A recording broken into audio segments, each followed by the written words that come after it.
What is up, you guys? Welcome back into chapter 250 of Jujutsu Kaisen. My name is Sai, and today we're going to be just breaking down the chapter a little bit and just having a general discussion about it, because I think this chapter is pretty damn fun if you are a Yuta and Yuji fan.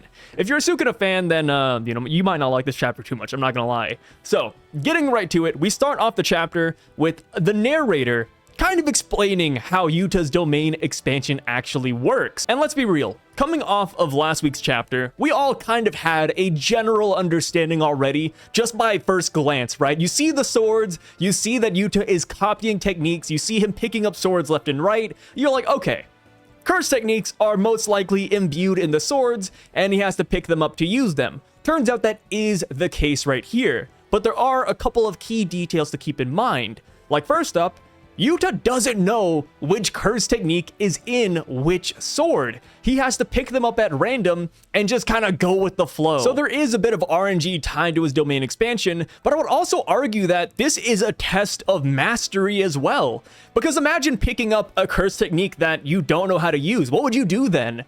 Yuta has to train himself with all of these different curse techniques so that he's not caught on the left foot. And it's kind of shown in this chapter that no matter what curse technique is thrown in front of Yuta, he knows how to perfectly use it and utilize it well. Another key detail about Yuta's domain expansion that we learn about here in this first page is that each katana can only be used once, but their number is infinite. So, in my opinion, that's kind of a shoddy translation. I couldn't really wrap my head around what that means. It kind of sounds like once he drops the katana he's wielding, he can't utilize that curse technique again until he picks that katana back up, or until he activates his domain again, or until he copies that technique once more. That's kind of the understanding that I came to, but we don't exactly have a prime example of that here in this chapter. Of course, though, if you guys have a clear understanding of what that means, please enlighten me down in the comments below. So we start the chapter, and we have Yuta attacking Sukuna, right? You know, the mini Rikas are encircling him, Yuji comes in from behind, Rika comes up from above, Jump Kaisen is in full effect right here. And Sukuna, like most people who are a victim of Jump Kaisen, is on the back foot. He's actually being hit by these attacks. He's having to defend himself more than attack.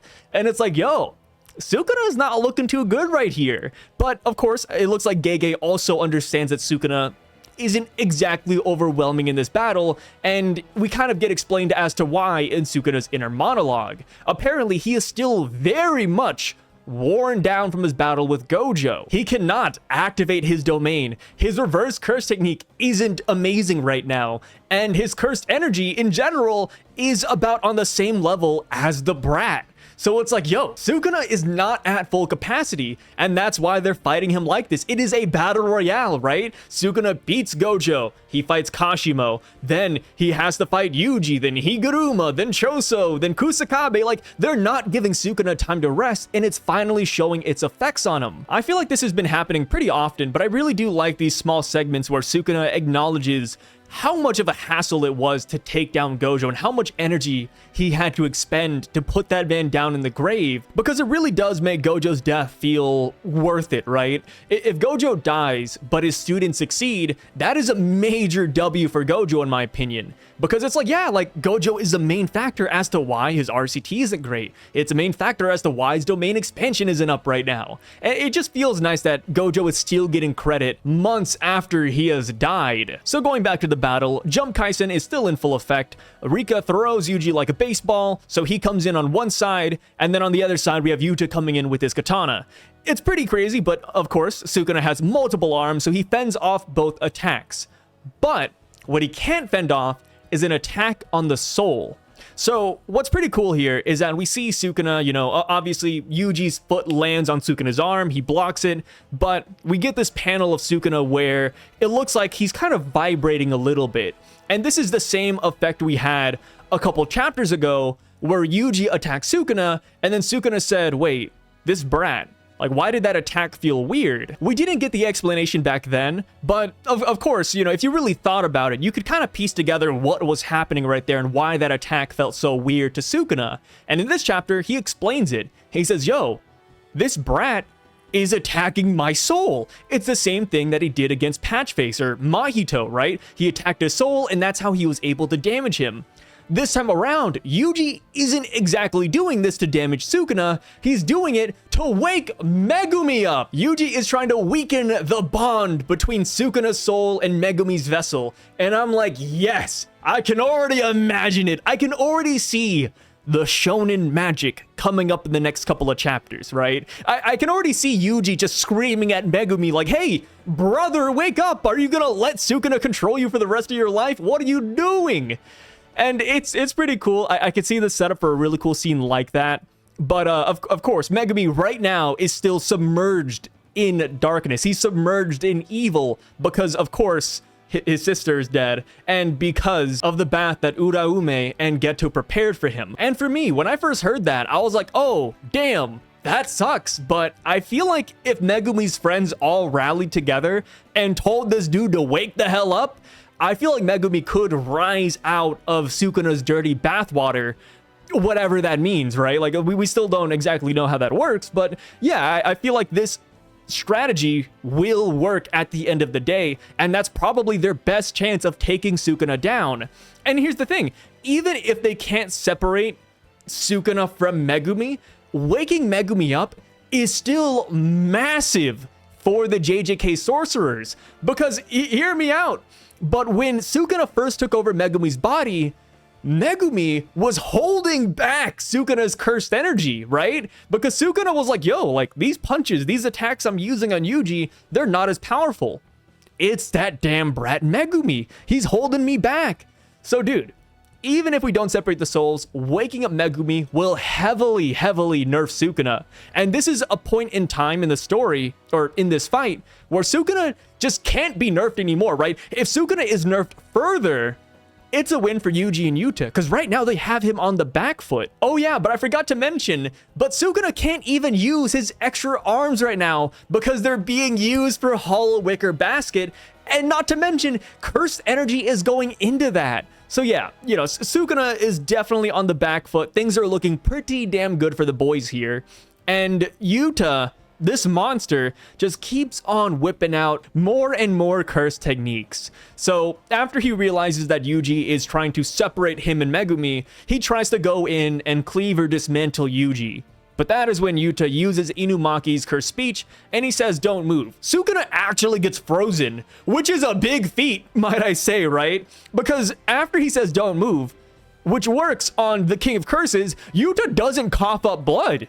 You know, like when Inumaki used it on like a special grade, I believe back in JJK 0, this man needed like an inhaler, you know, he had to take cough drops, and it's like, yo, Yuta used it on Sukuna of all people, and he's a-okay, he's still fighting. I'm like, yo, he's showing us why cursed speech is actually a pretty cool CT. That might be a little bit disingenuous to say because cursed speech has always been pretty cool, but seeing it utilized in such a way where there's no real, you know, detriments to it, it looks pretty awesome. So he uses the don't move on Sukuna, it works, and then he hits him with Udo's katana once more, the thin icebreaker coming in at full effect, and Sukuna gets blown away. So while he's flying back, he sends out a bunch of dismantles Yuji and Yuta's way, and they get hit by pretty much every single one of them. You know, thankfully, it isn't the space dimension cutting attacks, and they're just regular dismantles, but yeah, they should still be doing a lot of damage, but they're both still standing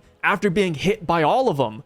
And that is when Sukuna's like, yo, I guess I can't fatally wound them unless I hit them from up close with a cleave. And he's like, what were these sorcerers doing in the past month? And of course, Yuji being on the straight and narrow, he's like, well, it was all about hard work and determination. And then Yuta's like, well, we cheated, you know, like it is what it is. Like the past month, we've been training so hard, I consider it cheating. And now it's kind of like, okay, what does Yuta mean by cheating, right? I am assuming that they stepped into some sort of special dimension to get their training in, because they accelerated a lot. In 1 month, Yuji learned reverse curse technique. In 1 month, Yuta, you know, he walked around and he got a bunch of curse techniques in his arsenal. It's like, yo, normally, you know, that would take more time. What happened here?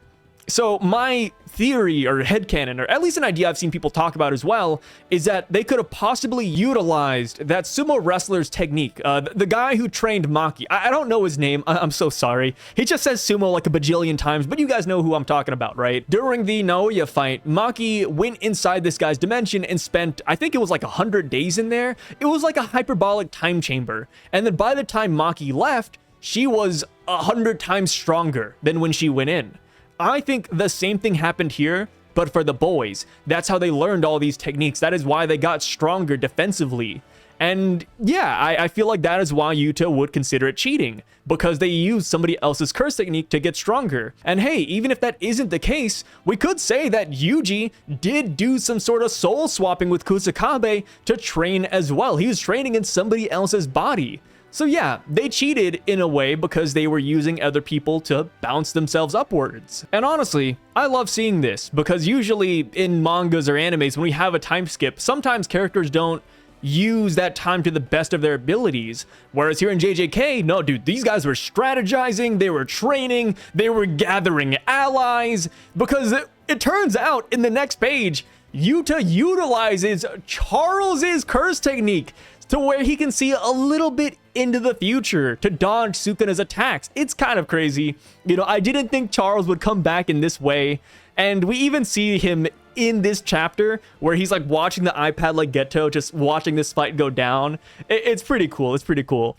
He's one of those characters that I didn't think would come back into the series. So seeing that Charles's curse technique is being utilized here is just a really nice nod, because oddly enough, I really enjoyed his character and the moments he had with Akari back when the Culling games first started. So we're going a little bit further, and Sukuna starts wondering what other abilities Yuta might have copied as well. And he brings up Gojo's Limitless. He's like, yo, does he have Limitless? Like, he kind of has like PTSD. He's like, yo, I don't want to fight Limitless again, right? Like, I don't want to do it. You know, give Limitless to Yuta, and that would be kind of crazy. But he says, no, it's not possible. Yuta doesn't have the 6 eyes. He shouldn't be able to wield it. It would drain him tremendously. So he kind of makes the assumption that he can't use it. But Yuta, in his own inner monologue, is like, well, that technique should be able to work now. So he picks up the katana, he picks up the right one, and that is when we see him use Cleave on Sukuna at the very end of the chapter. And then Sukuna's kind of shocked. He's like, wait, this technique, you know, like this technique, when did he copy it? And it kind of brings in a greater question, in my opinion, into play, which is, how does Yuta even copy abilities? We've seen him do it time and time again during the heat of battle, and it's like there has to be some condition, right? Like, I don't know, maybe he can just like see the technique and then use it, but I wouldn't be surprised if there's some prerequisite that we just don't know of yet. And here's a couple of reasons why I mentioned that, because this is his first time fighting Sukuna, so him copying his ability in the heat of battle during the domain expansion is kind of wild. It's kind of wild. But another way we could look at this is that maybe in this past month he has been trying to copy Sukuna's abilities because Yuji is around. Because Sukuna was once in Yuji's body, maybe that is how Yuta is able to copy Sukuna's techniques. Because going back to chapter 12, you know, Gojo mentioned that since Sukuna is inside of Yuji's body, that eventually Sukuna's curse techniques are going to be imbued within Yuji. So we could be witnessing that right now. Maybe Yuta isn't copying Sukuna's techniques and he's copying Yuji's techniques, which are Sukuna's techniques at the end of the day. I know it's kind of like a ham-fisted way to say it, but hopefully you guys kind of followed that.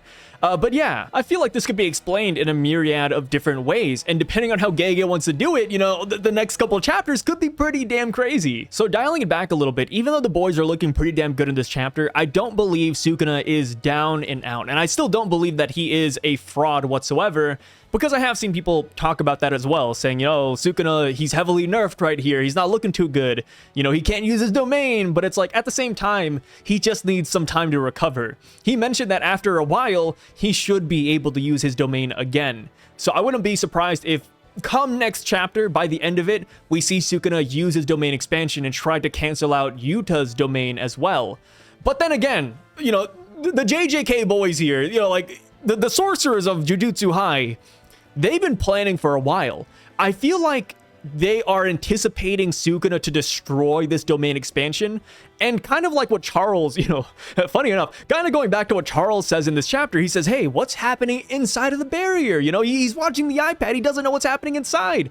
It's the same thing for us. It's like, yo, what is happening outside of this barrier? I wouldn't be shocked if this is a Takaba situation where the minute when we leave this domain expansion and we go back into the real world, Maki is waiting in the bush, right? Maki's waiting to behead Sukuna. We have all the sorcerers out there ready to jump him all at once. I feel like the boys are still cooking here, and this is just like part 3 of their 10-phase plan or something. But yeah, I still believe that Sukuna, come next chapter, will have the upper hand in some regard. These fights are never one-sided, right? It's like the Gojo and Sukuna fight. It has its ups and downs. One chapter, Sukuna looks great. The next chapter, Gojo looks great. I feel like that's what's happening here. So yeah, this chapter, we had a lot of time for our boys to shine. And the next chapter, I want to see how Sukuna will adapt to having his own ability being used against him. But also, it does bring up the question of whether or not Yuta can use the space dismantling cuts. I personally don't think he can, because he doesn't have Mahoraga. Of course, Mahoraga isn't utilized in those attacks, but his adaptation kind of is. It's a weird one. And like I said, we don't exactly know how Yuta's copy even works in the first place or how he gets these abilities. But yeah, I would love to hear what you guys have to say about this chapter. I think it was great. I love seeing Yuta shine. And I like that even though Sukuna does feel very nerfed in this chapter, they try to explain it in a way that puts a lot of respect on Gojo. And I also like how it shows how effective this plan of constantly fighting him actually is, right? None of those deaths previously are in vain because they all wore him down a little bit. Even if it was by like 10 or 20%, that still is a huge amount for Sukuna. At the same time, though, like I said, I still think he's going to glow up the next couple of chapters. Once he regains his cursed energy, it's going to be a wrap for the most part until we activate the next phases of our plan. But yeah, it's kind of how I feel. Let me know what you guys think about this chapter down below, and I'll catch you guys next week. Sai, signing out.